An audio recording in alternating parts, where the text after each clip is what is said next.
बच्चे ऑलरेडी हमारे साथ जुड़े हुए हैं। मिशन कॉम्पिटिशन द्वारा दोबारा से पेड ग्रुप स्टार्ट कर दिया गया है। जस्ट 151 में आप इसमें ऐड हो सकते हैं। देखिए 35 प्लस यहाँ पे पीडीएफ अपलोड किए जा चुके हैं अलग अलग कोचिंग संस्थान के प्रैक्टिस सेट्स के। तो अगर आपको चाहिए तो आप इसमें जुड़ जाइए और 67 बीपीएससी तक ये ग्रुप लाइव रहेगा। और बिहार स्पेशल का हमारा क्राइटेरिया वहीं रहेगा। 700 करंट अफेयर्स का एमसीक्यू रहेगा और 1000 एमसीक्यू बिहार स्पेशल रहेगा। जस्ट 99 रुपये आप ले सकते हैं।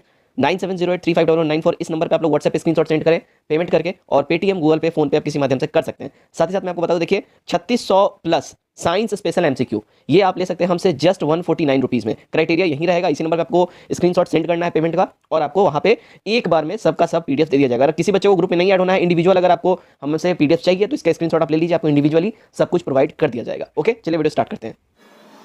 हेलो फ्रेंड्स, मैं सीमा और आप देख रहे हैं मिशन कंपटीशन। जैसा कि गाइज आप देख रहे हैं कि बिहार स्पेशल सीरीज़ में बिहार से रिलेटेड हिस्ट्री के टॉपिक्स है जिसे कि हम लोग कवर कर रहे हैं। सो गाइज इसके पहले भी हम लोग 150 क्वेश्चन है जिसे कि हम लोग कवर कर चुके हैं। सो गाइज आज हम लोग 50 क्वेश्चंस उसके आगे कवर करते हैं। सो गाइज आप भी हमारे साथ सॉल्व कीजिए। ओके, स्टार्ट करते हैं। क्वेश्चन नंबर 151, शेर शाह को शेर खां की उपाधि किसने दी थी? तो शेर शाह को शेर खां की उपाधि किसने दी थी? मोहम्मद नुहानी ने दी थी। Option A. Question number 152, Sher Shah ने किस युद्ध में हुमायूं को पराजित किया था? तो शेर शाह ने किस युद्ध में हुमायूं को पराजित किया है? तो चौसा का युद्ध में, और बेलग्राम या फिर कन्नौज के युद्ध में। अब अगर हम बात करते हैं तो चौसा का युद्ध कब हुआ था? तो 1539 ईस्वी में हुआ था, और बेलग्राम या फिर कन्नौज का युद्ध 1540 में हुआ था। तो ऑप्शन सी हो जाएगा हमारा। क्वेश्चन नंबर 153, शेर शाह द्वारा पटना के नव निर्माण का वर्णन किस रचना में मिलती है? तो शेर शाह के द्वारा जो पटना में नव निर्माण का जो वर्णन है वो तारीख दाऊदी में मिलती है। Option D. Question number 154, Sher Shah का प्रशासनिक प्रयोगशाला था कहाँ पर? तो शेर शाह का प्रशासनिक प्रयोगशाला कहाँ पे? सासाराम है। Option B. गाइस यूट्यूब पे तो आप ऐसे ही मजेदार और बढ़िया प्रैक्टिस सेट्स लगाते रहते हैं, मैं आपके सामने लेके आता तो, लेकिन अगर आप चाहें तो मुझे अनअकैडमी पे भी फॉलो कर सकते हैं। आप यहाँ पे मेरा प्रोफाइल देख सकते हैं अनअकैडमी पर। 67 बीपीएससी के लिए सब कुछ फ्री कंटेंट में वहाँ पे दे रहा हूँ। Each and everything, detail syllabus और डिटेल टॉपिक वहाँ डिस्कशन होता है। आप मुझे हर रोज शाम 7 बजे लाइव ज्वाइन कर सकते हैं और दोपहर में 2 बजे भी, ठीक है। तो ये 2 टाइम पे मैं अनअकैडमी पे लाइव आता हूँ। मुझे आप वहाँ पे बिल्कुल फ्री ऑफ कॉस्ट में बस ऐप डाउनलोड कीजिए, अनअकैडमी पे आके मुझसे जुड़ जाइए और फ्री ऑफ कॉस्ट कंटेंट का मजा लीजिए। जैसा कि आपको बताया गया था कि प्राइसेस हाइक होने वाले हैं बीपीएससी के ऊपर, तो यहाँ पे आप देख सकते हैं प्राइसेस हाइक हो चुके हैं बीपीएससी के ऊपर। 9 मार्च से ये इफेक्टिव होने वाले थे, लेकिन 9 को नहीं हुआ। आज 10 मार्च से ये इफेक्टिव हो चुका है। आप नए प्राइसेस देख सकते हैं। ओल्ड प्राइसेस जहां आप 3 मंथ्स के लेते थे 4000 में, अब ये 4600 में आपको लेना पड़ेगा। 6 मंथ का जहां लेते थे 7200 में, अब 8280 में लेना पड़ेगा। जहां 12 मंथ का 8000 में आप लेते थे, ठीक है, अब 10120 में लेना पड़ेगा। और जहां 24 मंथ्स का आप 12800 में लेते थे, आप लगभग 1400 प्लस में आपको लेना पड़ेगा। तो अगर आप चाहें तो इसको परचेस कर सकते हैं। Don't forget to use the code, आपको RKG10 ये रेफरल कोड यूज करना है और आपको 10% का फ्लैट डिस्काउंट मिल जाएगा। साथ ही साथ मैं आपको बता दूं, देखिए अनअकैडमी लेके आ रहा है बीपीएससी फाउंडेशन बैच, विजय फाउंडेशन बैच। 68वीं बीपीएससी पीटी और मेंस को दोनों ही टारगेट कर रहे हैं। 9 मार्च से ये बैच स्टार्ट हो चुका है। 30 अक्टूबर तक ये बैच चलेगा। 8 मंथ्स के लिए बैच होगा टोटल हिंदी लैंग्वेज में, बिल्कुल आपके अपने लैंग्वेज में। टॉप एजुकेटर्स अनअकैडमी के यहाँ पे आपको असिस्ट करेंगे। पढ़ाई तो देर मत कीजिए, अभी बेहतरीन ऑफर चल रहा है अनअकैडमी के ऊपर। आपको 20% का बिल्कुल ही डिस्काउंट मिलेगा। आज और कल 2 दिन आपको मिलने वाला है, भूलिएगा नहीं। RKG10 ये रेफरल कोड आप यूज कीजिएगा, आपको 20% का भी ये 2 दिन ऑफर चल रहा है। होली का आपको एक डिस्काउंट दिया जा रहा है, होली का गिफ्ट है अनअकैडमी की ओर से, तो उसको ग्रैब कीजिए और फटाफट सब्सक्रिप्शन परचेस कीजिए। बिहार का अंतिम अफगान शासक कौन था? तो बिहार का अंतिम शासक की अगर बात करें तो दाऊद खां करारानी था। Option D. Question number 156, Sher Shah का मकबरा कहाँ पर है?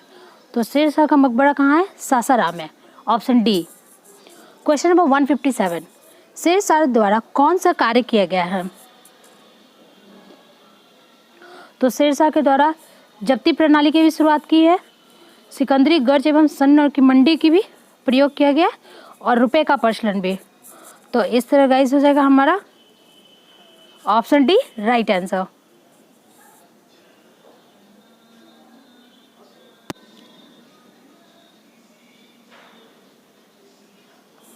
क्वेश्चन नंबर 158, निम्नलिखित में से कौन सा कार्य शेर शाह के द्वारा नहीं किया गया था? तो शेर शाह के द्वारा अगर नहीं किया गया कार्य की अगर बात करें तो इबादत खाना का निर्माण नहीं किया गया है। बाकी सभी कार्य है जो कि शेर शाह के द्वारा किया गया है, जैसे कि देश की भूमि का सर्वेक्षण, ग्रैंड ट्रंक रोड का निर्माण और किसानों को पट्टा देने तथा कबूलियत की प्रथा का आरंभ करना। ये सारे कार्य जो शेरशाह के द्वारा किए गए, लेकिन सिर्फ एक है जो कि इबादत खाना की स्थापना शेरशाह के द्वारा नहीं किया गया। नेक्स्ट 159, शेरशाह का मकबरा संबंधित सही कौन सा सही है? तो यह झील मध्य के स्थित अष्टकोणीय आकार का है, एकदम सही है। यह मकबरा चौकर चबूतरे का बना हुआ है जिसकी चौड़ी और सीढ़ियाँ हैं, चारों ओर सीढ़ियाँ हैं, तो ये भी सही है। ऑप्शन सी, उसकी छत एक भव्य गुम्बद के रूप में है। तो गाइस यहाँ हो जाएगा हमारा option D right answer. Question number 160, Bihar को सर्वप्रथम अपने साम्राज्य में मिलाने का मुगल शासक कौन था? तो option A Akbar. Question number 161, Patna को अजीमाबाद नाम किसने दिया था? पटना को अजीमाबाद नाम किसने दिया था? तो अकबर ने ही दिया था। क्वेश्चन नंबर 162, बिहार में किस मुगल शासक का राज्याभिषेक अंग्रेजों के संरक्षण में हुआ था? तो फखरुशीर का और शाह आलम द्वितीय का। तो ऑप्शन सी हो जाएगा हमारा right answer. Question number 163, Mughal काल में बिहार का व्यापार किस महाद्वीप से हुआ है? तो मुगल काल में बिहार का व्यापार एशिया से भी हुआ है, अफ्रीका से भी हुआ है और यूरोप से हुआ है। तो हमारा ऑप्शन डी यानी कि उपयुक्त सभी राइट हो जाएगा। नेक्स्ट क्वेश्चन, बिहार में मुगल स्थापत्य कला का सर्वश्रेष्ठ उदाहरण क्या है? तो पटना स्थित संगी मस्जिद भी है, मनेर स्थित शाह दौलत का मकबरा भी है और पटना में स्थित सैफ खां का मकबरा भी है, यानी उपयुक्त डी, ऑप्शन डी उपयुक्त सभी राइट हो जाएगा। क्वेश्चन नंबर 165, बिहार के मनेर में स्थित शाह दौलत का मकबरा किसने बनवाया था? तो बिहार में जो मनेर है उसमें दौलत का जो मकबरा है किसने बनाया था? तो इब्राहिम खां काकर ने बनवाया था, ऑप्शन ए।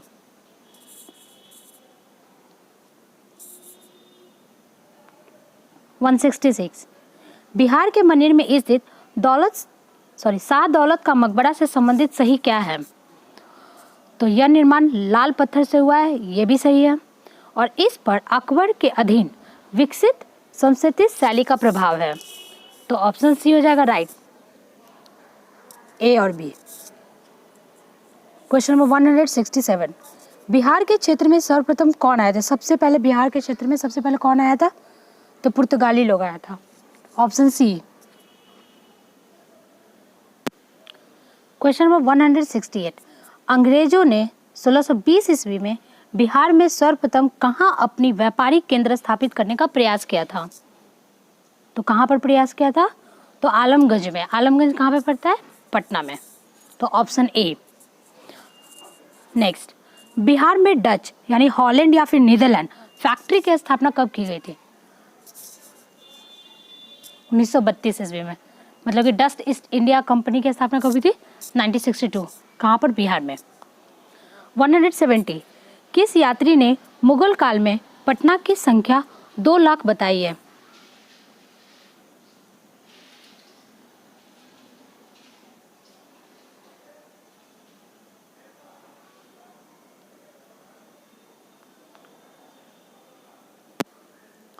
तो किसने 2 लाख बताई है? मैनरिफ ने बताई है। बंगाल के किस नवाब ने मुंगेर को अपनी राजधानी बनाया था? तो मीर कासिम ने। क्वेश्चन नंबर 172, बिहार आने वाला पहला अंग्रेज यात्री कौन था?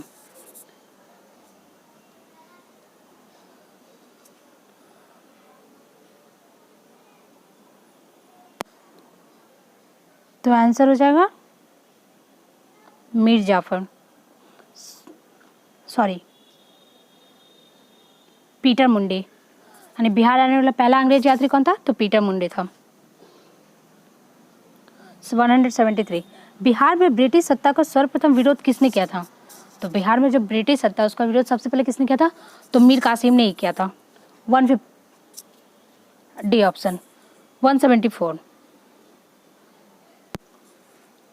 Question number 174, east India company को बंगाल, बिहार और उड़ीसा में दीवानों का अधिकार प्रदान किया था?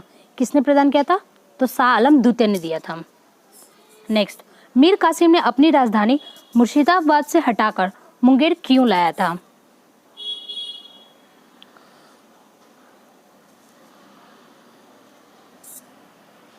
तो अंग्रेजों के हस्तक्षेप से मुक्त रखने के उद्देश्य से लाया था।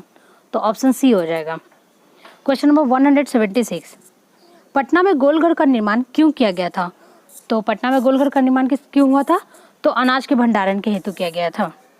Option C. Question number 177, Patna में स्थित गोलघर का निर्माण किस गवर्नर जनरल के शासनकाल में हुआ था? तो पटना में स्थित गोलघर का निर्माण पहले किस लिए किया गया था? तो अनाज के भंडारण हेतु, जैसे कि हम लोग ऊपर वाले क्वेश्चन में देख चुके हैं। और नेक्स्ट क्वेश्चन है, गोलघर का निर्माण किस गवर्नर जनरल के शासनकाल में हुआ था? तो वो हुआ था लॉर्ड कॉर्नवालिस, यानी option D. Question number 178, Patna के प्रथम अंग्रेज मजिस्ट्रेट कौन थे? तो कौन थे? चार्ल्स फ्रांसिस ग्रांट थे, option B. Question number 179, Bihar में सोरे के व्यापार को एकाधिकार अंग्रेजों को किसने प्रदान किया था?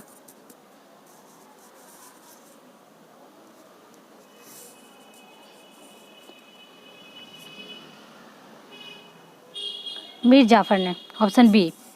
क्वेश्चन नंबर 180, मीर कासिम ने कहां पर बंदूक और तोपों की कारखानों की स्थापना की थी? Munger, option C. Question number 181, Buxar का युद्ध कब हुआ था? तो बक्सर का युद्ध हुआ था 23 सितंबर 1764 ईस्वी को। क्वेश्चन नंबर 182, बक्सर के युद्ध में अंग्रेजी सेना का नेतृत्व किसने किया था? तो बक्सर के युद्ध में अंग्रेजी सेना का नेतृत्व किसने किया था? हेक्टर मुनरो ने किया था। क्वेश्चन नंबर 183, 1763 ईस्वी में पटना स्थित अंग्रेजों की फैक्ट्री पर अधिकार किया था किसने? नवाब मीर कासिम ने, option C. Question number 184, Britain के राजा 1765 ईस्वी में एक फरमान द्वारा बंगाल, बिहार और उड़ीसा की दीवानी ईस्ट इंडिया कंपनी को कितने रुपए में दे दी थी? तो वो 26 लाख रुपए में, मतलब option C. Question number 185, Bihar में 1857 के विद्रोह के महत्वपूर्ण नेता कौन थे? तो कौन थे? कुंवर सिंह, ऑप्शन सी।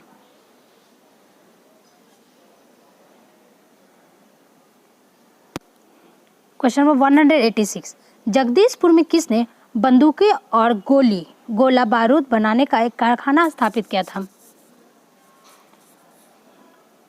तो किसने किया था? वीर कुंवर सिंह ने। क्वेश्चन नंबर 187, 1857 के विद्रोह से बिहार का कौन सा भाग अप्रभावित रहा है? तो अगर अप्रभावित क्षेत्र की बात करें तो हमारा मुंगेर है, यानी कि ऑप्शन बी। क्वेश्चन नंबर 188, 1857 के दौरान बिहार में कहाँ के लोगों को आभास हुआ कि मानो देश में सरकारी प्रशासन समाप्त हो चुका था? तो कहाँ के लोगों को यह आभास हुआ था? तो तिरहुत के लोगों को, option C. Question number 189, Patna में 1857 का विप्लव के नेता कौन थे? तो पटना में जो 1857 के विप्लव के नेता कौन थे? तो पीर अली थे, option B. Question number 190, Kunwar Singh को किस राज्य के राजा ने अपने राज्य में प्रवेश की अनुमति नहीं दी थी? तो कुंवर सिंह को किस राजा ने अपने राज्य में अनुमति की प्रवृत्ति नहीं दी थी और प्रवेश की अनुमति नहीं दी थी? तो रीवा के राजा ने दी थी, ऑप्शन ए।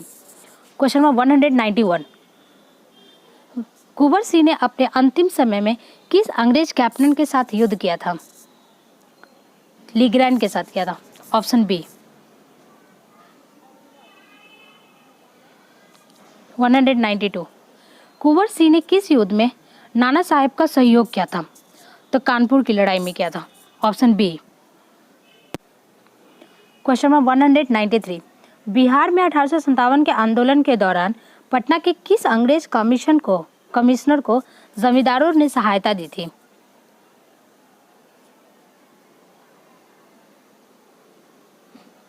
तो विलियम टेलर ने, ऑप्शन ए।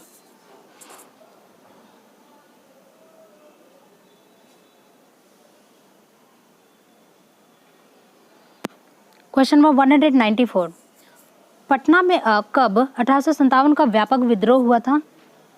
तो कब हुआ था? 3 जुलाई 1857 को हुआ था। क्वेश्चन नंबर 195, मैं नगर को ध्वस्त कर रहा हूँ एवं महल तथा मुख्य भवनों को उड़ा देने की तैयारी कर रहा हूँ।